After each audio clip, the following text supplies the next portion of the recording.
Hi everyone, welcome back to a tactics video, this time covering all of the Astra Militarum transport options. Done a similar video which you can check out here, which covers all of the Astra Militarum battle tanks like the Hellhound through to the Gorgon battle tank and also the Bane-family. Just like that video here, I love a spreadsheet. You can see the spreadsheet in front of you here, and basically the grey models or the grey lines here basically represent the Forgeworld kits being made of resin, and everything else is a plastic kit. Now, before I go through all the units and relevant documents, I just want to remind us of the core rules that affect transport. I've taken quite a few notes. Okay, as we go to the rule documents, as I click my way through here, is that basically the key rules, it all basically happens in the movement phase. So to embark into a transport, that unit can have done a normal, advance, or fallback move. And the key wording is within 3. So all the models that want to get into this Land Raider have to be within 3 of that vehicle. Yeah, you don't have to be wholly within, but just within 3. So you can just have like one model's base touching within 3, and that's totally fine. Also to take note is any reactive moves in your opponent's movement phase, you could get back into a transport. Now, I can't think of any Astra Militarum units that infantry units have got a reactive move. They can get into a transport, but it is something to be aware of. Now, when it comes to getting out of the transport, you have to be wholly within 3 of the transport. Yeah, so wholly within when you disembark, and within 3 when you embark, or imbus and debus in the military terms. Now, this is a key thing, and don't make this mistake yourself. Let your opponent get away with that, particularly, obviously, when they get into a transport. Now, this also has consequence when the vehicle is destroyed. So if a vehicle is destroyed, the transport, a key thing is that the models that come out aren't affected by the deadly demise ability. However, there's a specific set of rules for that. Now, the sequencing of this ruling is very important. If the transport is destroyed, any embarked models or units must disembark. You then roll 1d6 for each model that disembarks, and on 1 they obviously take a mortal wound. Now, the key thing here is, and it's easy to make this mistake, is that basically the transport goes pop. You basically then roll all 10 dice for, say, 10 infantry models, and on 1s they die. But actually you should be disembarking all 10. Then you roll a number of dice to see how many die, and then you remove the dead models. Now, why it's important is because if you're up against a sort of tight terrain piece, or your opponent's blocked you in on purpose to do this, if you can't actually fit all 10, you then actually go into being affected by the emergency disembarkation rule, which means you can disembark up to 6 inches out, but on a 1, 2, or 3, they take a mortal wound as opposed to a 1. So don't get this wrong, because it's pretty key that your opponent get it wrong. So the key thing is the vehicle explodes, the vehicle goes bang, the models then all get out, and then you see who dies. Yeah, you don't do it the other way around, where the model goes bang, you see who dies, and then you get out, because you are actually making your job potentially easier if you've been sort of wedged in against terrain, or opponent specifically blocked you in there. Right, another key one to remember, which I've often forgotten in the heat of the battle, is that when models fall out of a transport, they are battle shocked. No test, they're just battle shocked. Now, this doesn't really matter into the next turn, because obviously the battle shock test occurs every command phase, but it could have impact on any particular secondary objectives where you have to control, or your opponent has to control an objective at the end of their turn. So if models spill out onto an objective, they can't hold it because they're battle shocked. Yeah, so that's a key one to remember, and it's definitely caught me out a few times, is that you basically shoot your opponent's transport, it goes bang, models fall out, and then you're like, oh, I've lost whatever one of the secondary objectives are, which you have to secure an objective in no man's land. So don't forget that as well. Okay, then you got the firing deck rule. Now, a key one I wanted to remind myself, and I got to click to a different page here, is that there is a particular set of wording which basically impacts firing decks and Overwatch. Now, if I get anything wrong in the video, tell me, because I'm just one bloke. Please put your comments and answers in the comments. But the key thing I understand is that units in the firing deck can't actually do Overwatch, because specifically it says units that are embarked within a transport do not count as being on the battlefield for any purposes. This means, unless explicitly stated otherwise, embarked units cannot do anything except that they've got the firing deck rule, of course. Similarly, you cannot select an embarked unit as a target for any rules, including stratagems. So my understanding, and if yours is different, is that you cannot fire Overwatch out of the firing deck units. Only the actual model, the vehicle itself, can use Overwatch. That's my understanding. If you know different, please tell me. But as I understand it, is you can't basically have your Chimera with 2 flamers doing Overwatch plus the blokes in the back also doing Overwatch as well. Okay, now next on to quickly the Astra Militarum rules, and you should all know this by now if you quite been playing Guard for a couple of months at least. It was a change to the original indexes that officer models can issue orders in your command phase and at the end of a phase in which they disembark from a transport or were set up on the battlefield. So what this means obviously is that you can give an order plus whilst you're in the vehicle, and you can give an order when you're out of the vehicle. And this is a bit of a loophole. It doesn't actually, there's nothing here which basically tells you how many orders can be given in this scenario here, because it actually says in the data sheets you can give 1 order or 2. So you could actually, for example, say with the Chimera, we'll get onto it in a second, you can give an order out of the Chimera, and then the model can get out of the Chimera, and then also give an order. So that's a bit of a loophole, which I believe has not been resolved. Cool. And the next one to remember is that the dedicated transport rule affects the scout ability. So units with a scout ability can get into a transport. If it's a dedicated transport, it can then scout move. If it's just got the transport keyword, which we'll see in a moment, it can't scout move. So yeah, there's a bit of just a rehash on a couple of key things. And now let's get onto the units themselves. And as we speak about the units themselves, I'm going to touch on my thoughts and feelings on how to actually use transports, because I've got quite a few. Okay, so as said, I've got all the stuff in white is plastic, all the stuff in grey is resin, to which there are 2 options. You can see as we go through here, standard stuff, we've got movement, toughness, save, wounds, all the core stuff. Points per wound. Now this is less helpful in this equation because they're not truly comparable, the things we look at. Squadron keyword, I do include the transport capacity, and the general rule, I hope I get it right, is that Ogrins and Bolgrams can fit on board, but they take up the space of 3, and heavy weapon teams can take up the space of 2, I think it is. Now Scions and the Taurox Prime are the only models that can fit in a Taurox Prime, plus Astra Militarum character models, I believe it is. Then have the abilities of the actual vehicle, and it's less important for this discussion, but the number of weapons, and then also its main shooter, in inverted commas. Okay, so first off, the cheapest 65 points is the glorious Taurox. Now this moves 10, toughness 9, 3 plus save, 11 wounds, OC 2. It is squadron, can carry 12 blokes. Now, another thing to remember, the Taurox is quite a physically small model. I don't have the exact calculations or measurements for you. It's also got a 12-inch move, not a 10-inch move. I think actually this is 10, apologies, and this is 12. Yeah, it's physically quite a small model. It's quite short and it's quite narrow, which does make it good for getting into places it shouldn't be in inverted commas, as opposed to even a Chimera, which is a touch bigger. Is a Taurox can get around into smaller places, which definitely has impact. Now, just quickly to understand, we'll get back to its ability in a second, but it's only got 2 weapons, basically a twin autocannon on both sides, and then it can also have a storm bolt, I believe, is on top. The autocannon is an autocannon, but one thing to remember with this, and probably a generic conversation to be had with all these models, there's a couple of key exceptions to what I'm saying here, is that transport typically aren't offensive units. Yeah, they can obviously tickle stuff, and it's the right target. An autocannon could tickle something, but will it wipe out a complete unit? Absolutely not. Now, as I said, there's a couple of exceptions, but a way to think about transports is that generally speaking for Astra Militarum, they're not heavy output units, with some key exceptions. So the Taurox is the perfect example of a unit which will do no damage throughout the game, but it's just going to zip around the board, drop off its cargo, and then stand in front of something and be annoying. Now, toughness 9, 3 plus save is pretty flimsy.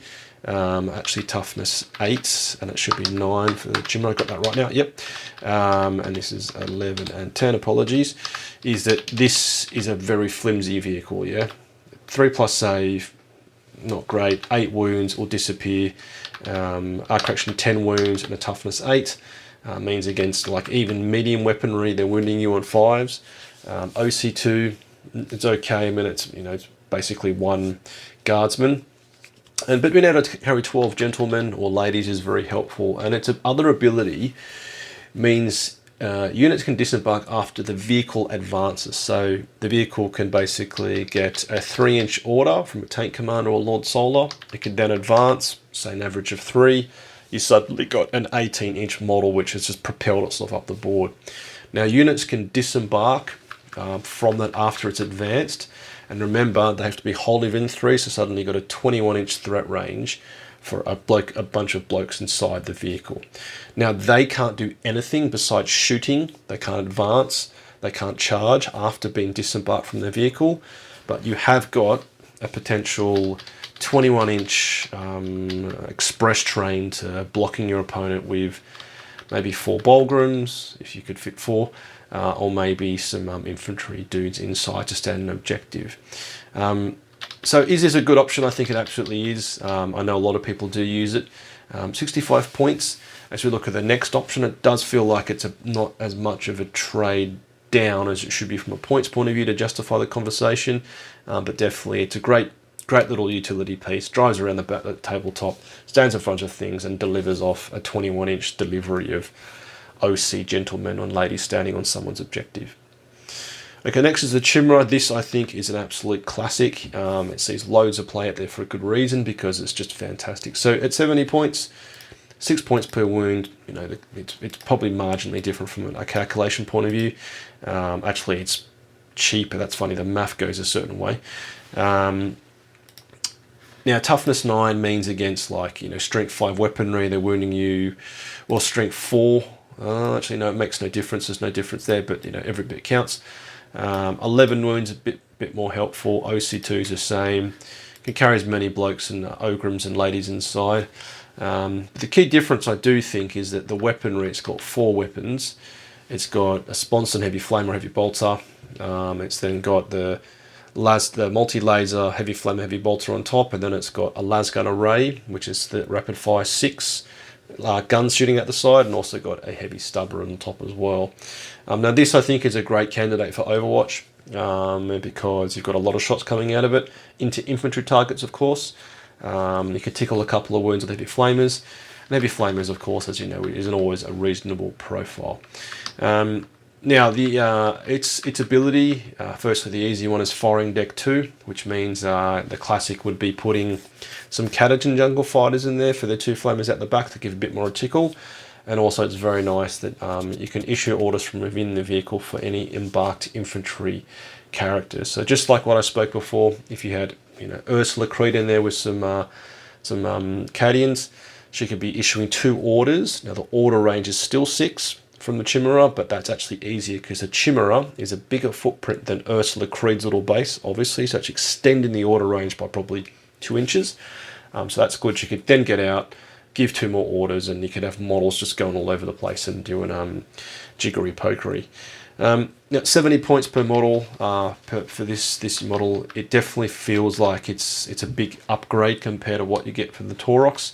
The Taurox obviously is a little missile, a 21-inch express taxi dropping off your blokes to steal an objective potentially.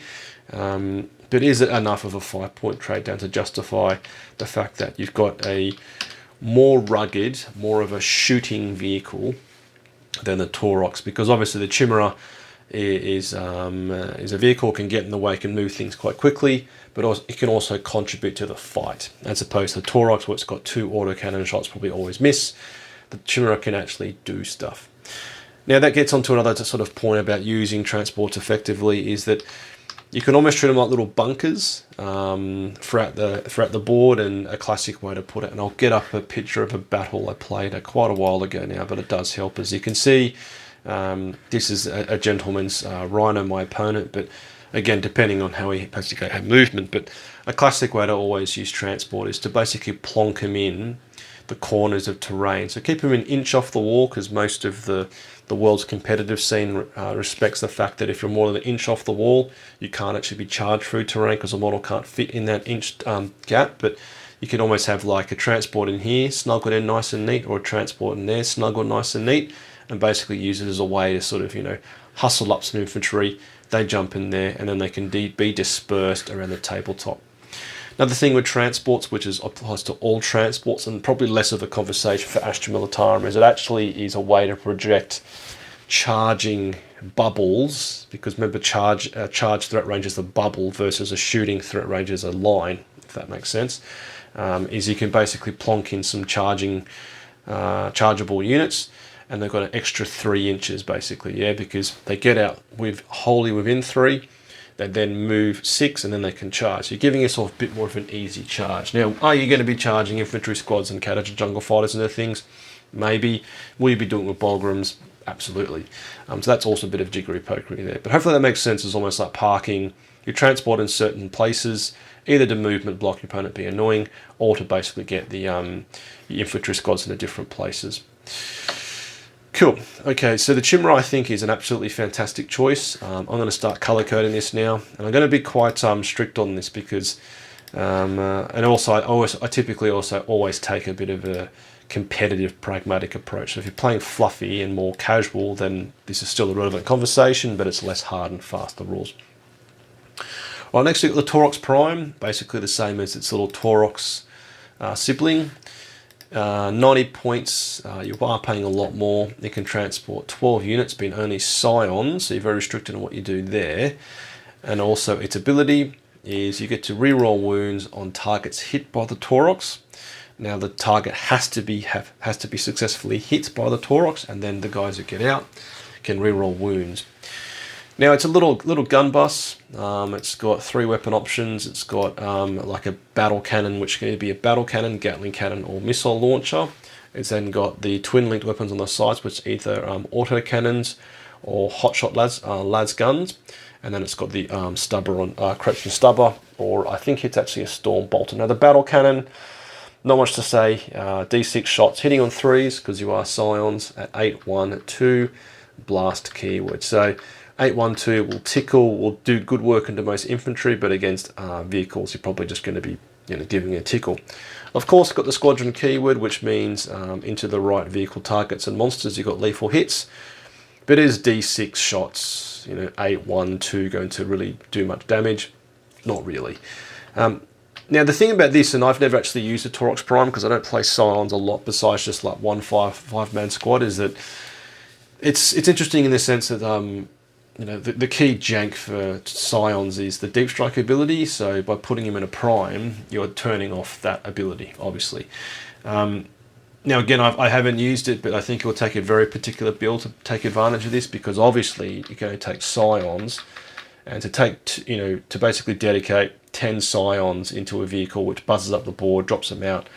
And they will obviously do a lot of work, because if the target is on an objective, they get 4 rerolls, and then you get rerolls of the wounds. That means that you will lay low, definitely infantry targets with it's going to be 2 plasma guns, a plasma pistol, and 2 melter guns in a 10-man Scion squad. They are going to lay low all infantry they point their guns at, and maybe even give a lot of vehicles a tickle. So the Taurox Prime, but then, if you are dedicated to just whizzing guys around the board, do you need the extra 15 point or the extra 20 points? It's 25 points on top for what is probably some pretty mediocre shooters here. Battle cannon is not that great in this instance, nor is the Gatling cannon, and the missiles are always they're just like jack of all trades, master of none. But I don't know. I think it's a good choice if you're going heavy on Scions, but obviously if you're not, then it just doesn't matter. So I'm going to give it an amber, this one, but you need to really lean into Scions, obviously, to do so. But then I think, as I said, you are basically removing a key element of Scions, is that they mostly deep strike. That's one of their key things, and that's what you're paying the point premium for, yeah, alongside all the other stuff. Okay, now I want to get on a couple of interesting options. Now, the 3 big boy versions, or big boy conversations, here is the Bane Hammer, Doom Hammer, and Storm Lord. Now, the generic conversation with these is if you're playing most competitive scenes around the world, be it UKTC or other fixed terrain placement tournaments, these models will spend the entire game either in a deployment zone, or basically being able to move a bit out of the deployment zone and just being stuck against terrain. Now, the recent balanced data slate and rules adjustments will make life a bit easier in the sense that if the footprint of the miniature, the actual chassis can fit through terrain gaps, but the sponsons can't, that's okay. But even then, I think it's a 5.5-inch wide model. Is that definitely in UKTC terrain? These three models will move nowhere, which means you're just going to dominate one fire lane and just basically bait your opponent to hopefully put in their best stuff, then you just blast them to bits. Now, obviously, toughness 13, 2 plus save, 24 wounds will for a lot of opponents be impossible to deal with. The toughness 13 is a crucial tipping point because las cannons, dark lancers are strength 12, and that obviously means you're winning this on 5. So for some people, they just will never be able to even wound this thing potentially, because a 2 plus save is, you know, essentially a 1 plus save because you're always going to have cover against shooting attacks because you're always going to be stuck in terrain. Now then, these three units, well, these two ones here, it's almost like the transportability on top is like a little nice to have on top, because if we have a look at the main weapons as we go across, these are serious business. So a tremor cannon, 36-inch range, 2d6 plus 3 at 12, 2, 3. So this will basically punch everything in the face, even the toughest of vehicles, albeit you're winning on 4s. But, you know, 2d6 shots, that's a minimum of 5, an average of 3, 7, 10. So very tasty, wounding on, you know, everything on 2s, if not 3s, maybe 4s. And the other thing it does do, basically, is it forces a battle shock, and all infantry units within 3 have to take a battle shock test as well. Now, that is situationally very powerful, but typically doesn't really sort of pop off that much. But the key thing to remember is if you battle shock a unit in your turn, your opponent can't use any stratagems on that unit, which could be helpful depending on sort of what that unit does. Obviously, you've got firing deck 12 as well, which means you can have a little party at the back, shooting all their guns out the side, so super cool. And before I forget, it's got a transport capacity of 26. So you could fit, you know, a mega blob of 20 infantry models, a command squad, and a character on top. So you can have all the boys and girls on the back. So firing deck 12 is serious business. Obviously means you get a lot of DACAV out of it.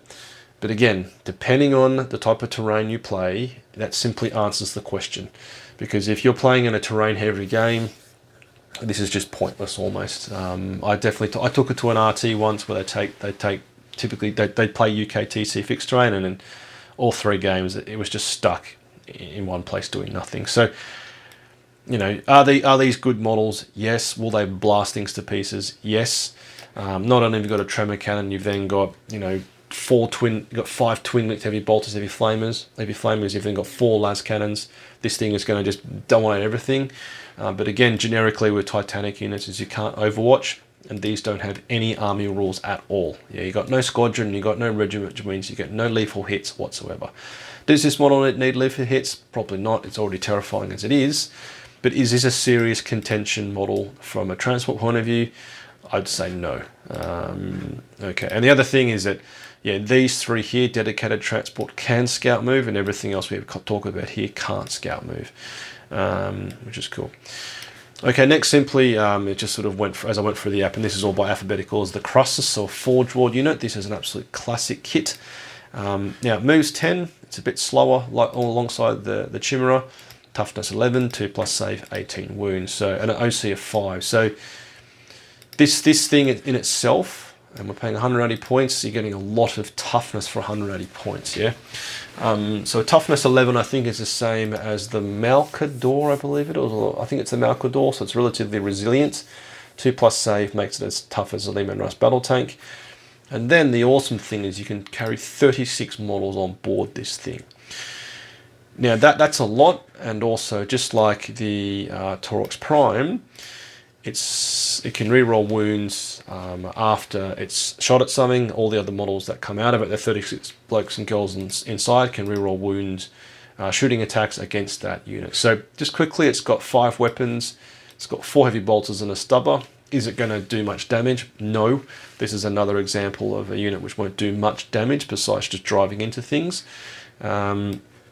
Now, the one thing about this, 180 points feels cheap, but if you were to plonk out 36 models in this, let's say you've got 3 infantry squads, a command squad and a character. That's a, let's call it a 6, that's 180 points of infantry, 70, 240, we're talking 270, 280-ish of models on board. 280 plus 180 is 460. You've then got a 460 point package, basically, where you need to place it correctly. This is obvious. Now, the crosses is a bit narrower.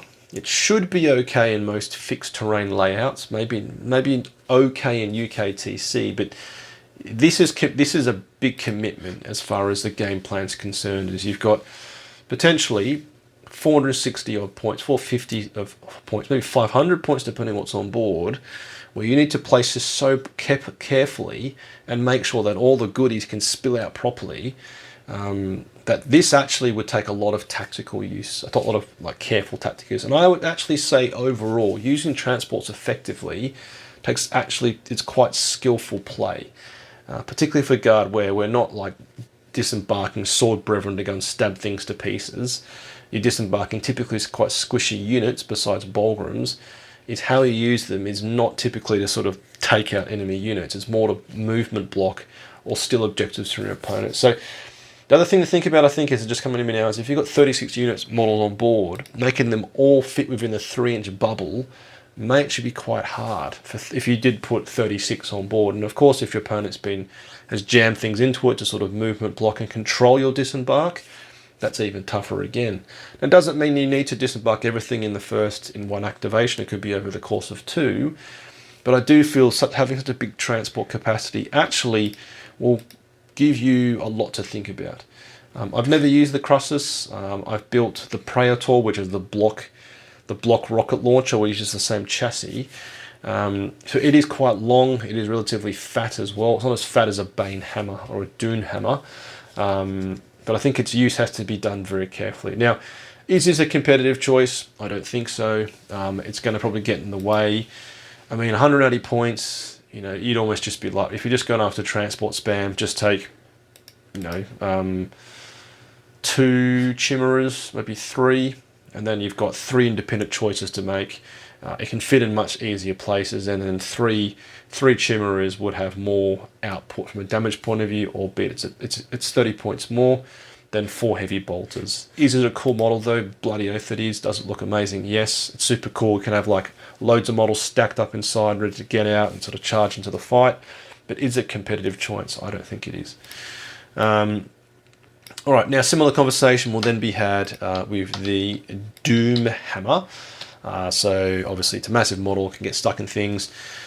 Now, it's got firing deck 12, and its key ability is the main cannon, when it shoots monsters in vehicle, is always in melter range. Now let's have a look at what that gets you. So the magma cannon is 24 inches, basically a ginormous melter on steroids. It's D6 plus 3, it's blast, and it's melter 6. Whew.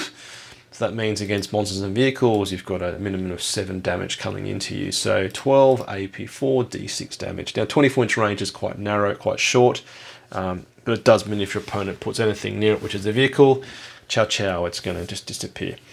But yeah, so 455, you're paying basically for the main cannon. You've then got loads of las cannons and heavy bolters, heavy flamers if you take them. But is this a serious competitive choice? Depending on if you're fixed or player placed terrain, I'm assuming fixed, it's not a competitive choice, in my opinion. Cool, next is a special mention. This was my favourite model all through, we had back into the 8th edition codex and also in early 9th. Oh no, actually 8th edition codex is the Hades Bridge. Now this is not a transport, but it gets a special mention because its ability makes it a transport. Now, if you don't know this miniature, we'll just find it quickly. Basically, it's a ride-on lawnmower, and it's meant to be used as a subterranean assault vehicle. So the Hades Breach and Drill, I own 2 because how awesome is. They're basically a little thing here. They're a bit taller than an infantryman, and they're quite narrow, probably about, I don't know, like that big, if that makes sense. They're not actually quite big, but what do you get for your 110 points, which is overcosted? It moves 6, which is turd, toughness 9, 3 plus save, 8 wounds, OC 2. So it's somewhat resilient. It's less resilient Well, it's almost like as resilient as a Taurox / Chimera, because it's got less wounds, but it's toughness 9, 3 plus save. It's a bit smaller.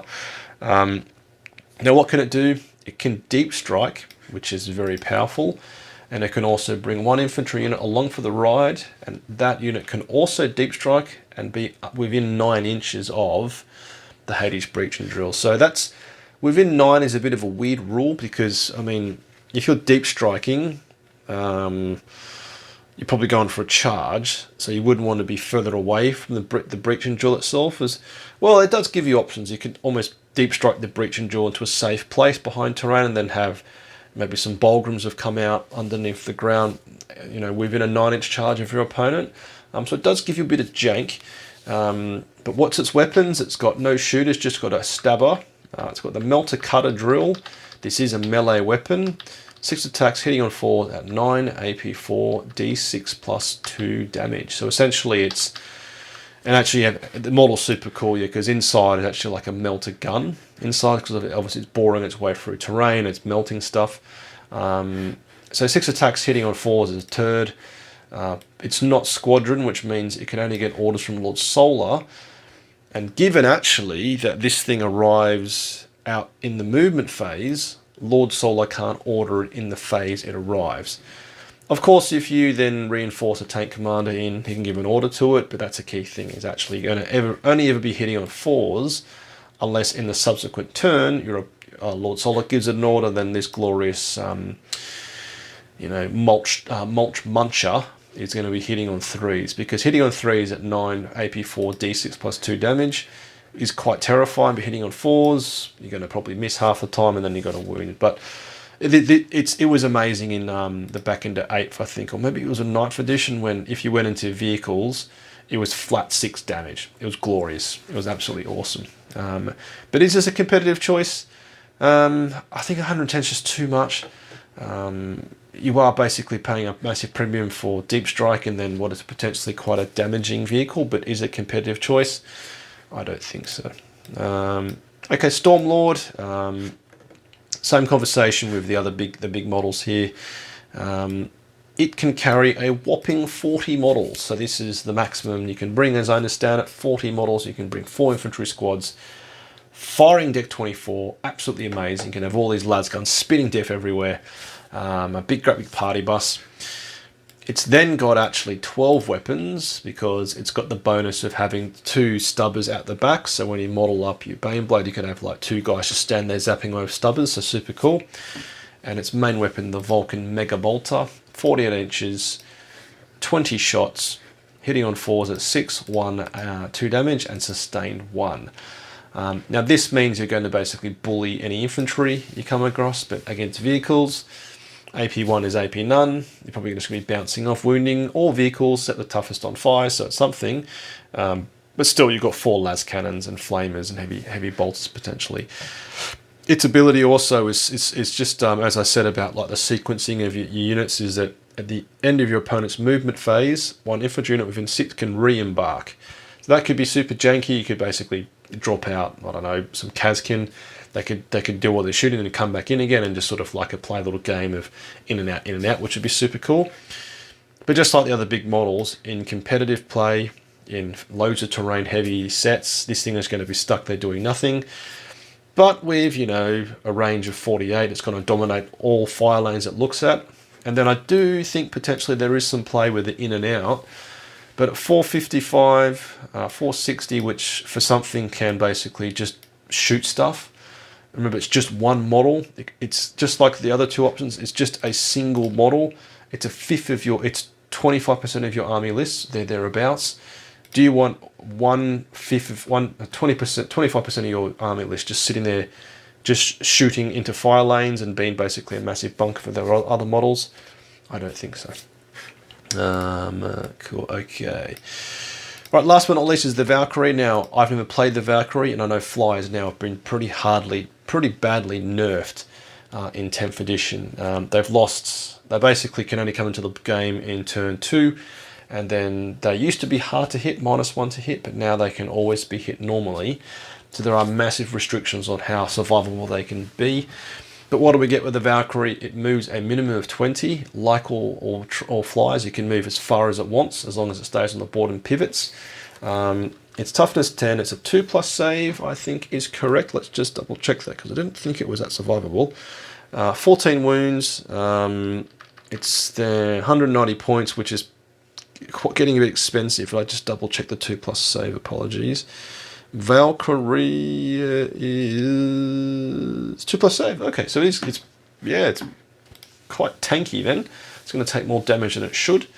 Can carry 12 models. And if we look at its weapons, it's got 4 weapons. It has got a las cannon, which is like a pintle mount on the front. That's the best option. You can have heavy bolters out the side. And then you can have, I think, a Hellfire rack as well, or the mini missile rack, fire like mini missiles. So, you know, it's going to do a little bit of damage. The las cannon is a las cannon, nothing to be said there. But its ability, firstly, it can hover, which then it behaves like sort of just like a vehicle, like on the ground. But making this thing fit through things would be impossible. So I think that's. I need to read more about hover, but that's a bit crap. But then, basically, what you get is basically free rapid ingress, in the sense that if the model is if the model's on the board and your opponent's movement phase, a unit that's within that can basically jump out, as long as they can deep strike and basically rapid ingress for free. Yeah, so that is going to be basically just Scions, I think. So just Scions can basically deep strike out of it. And they're doing a rapid ingress. Now, rapid ingress is a great play situationally, depending on how opponents set up the game state, is that you could be quite sneaky and drop in some Scions, and then, given they're already closer to an objective, they can move on to the objective next turn, for example. They can get an order from a Lord Solar from far away.